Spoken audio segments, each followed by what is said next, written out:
پاک federation Spain اخوت foundation کے ساتھ مل کر فنڈ ریزنگ کے لیے اسپین میں متعدد تقریبات کا انعقاد کیا جائے گا. رپورٹ کریں گے اس پر قمر فاروق.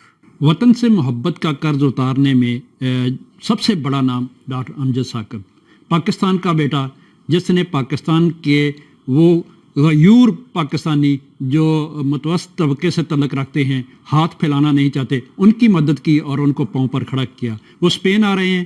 اسپین میں پاکستانی فراخ دل پاکستانی بھرپور طریقے سے ان کا استقبال کریں گے اور اپنے اس پاکستان کے بیٹے کو مایوس نہیں کریں گے.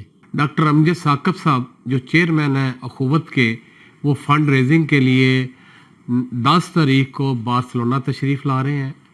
وہ اخوت ایک ایسی آرگنائزیشن ہے دنیا میں واحد، میں سمجھتا ہوں کہ جنہوں نے اربوں روپیہ پاکستان میں جو مستحق ہے نوجوانوں کو قرض حسنہ دیا بغیر سود کے. میں سمجھتا ہوں کہ ایسا عیدی کے بعد واحد بندہ ہے جو انسانیت کے لیے پاکستان کے لیے کام کر رہا ہے. ان کے لیے یہاں پہ اسپین میں ڈیفرنٹ سٹیز میں جو فنڈ ریزنگ کے پروگرام کیے جا رہے ہیں، پہلا پروگرام بارسلونا میں ہو رہا ہے، اس کے بعد ویلنسیا میں ہے دوسرا، پھر ہمارا 13 کو ہے کورتوا جائیں گے، پھر گرناتا جائیں گے، الامرا بھی انہوں نے وزٹ کرنا ہے، پھر میڈرڈ میں 5واں پروگرام ہے. وہاں سے وہ جائیں گے. وہاں سے ان کے ساتھ ان کے جو ہمارے مزاحیہ فنکار ہیں افتخار ٹھاکر صاحب بھی آ رہے ہیں اور ہمارے جو شاعر ہیں وہ بھی آ رہے ہیں ساتھ میں. تو میں سمجھتا ہوں کہ ایک اچھا جو ہے نا فنڈ ریزنگ کے لیے یہاں پہ ہماری کمیونٹی جو ہے نا بارسلونا اسپین کی، وہ ان کے لیے فنڈ ریزنگ کرے گی. اپنے لیے تو سب کرتے ہیں، مگر انسانیت تو یہ ہے کہ دوسرے کا خیال رکھا جائے.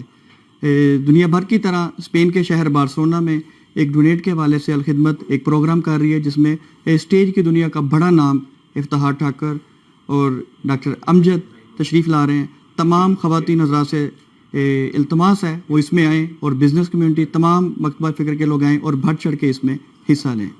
شدید سردی آ رہی ہے اور سیلاب زدگان اوورسیز کی مدد کے منتظر ہیں، اس لیے میں تمام کمیونٹی سے اپیل کرتا ہوں کہ اخوت فاؤنڈیشن کا 10 تاریخ کو یہاں پہ پروگرام ہو رہا ہے پاک فیڈریشن کے زیر اہتمام، اور جس میں ٹیکسی سیکٹر، کرکٹ سیکٹر اور تمام کمیونٹی حصہ لے رہی ہے. تمام کمیونٹی اس میں حصہ لے، فنڈ ریزنگ کریں، اور خواتین اور جتنے بھی یہاں پہ ہمارے کاروباری حضرات ہیں سب اس میں حصہ لیں، بڑھ چڑھ کر فنڈ ریزنگ کریں اور تاکہ سیلاب زدگان کی مدد کی جا سکے.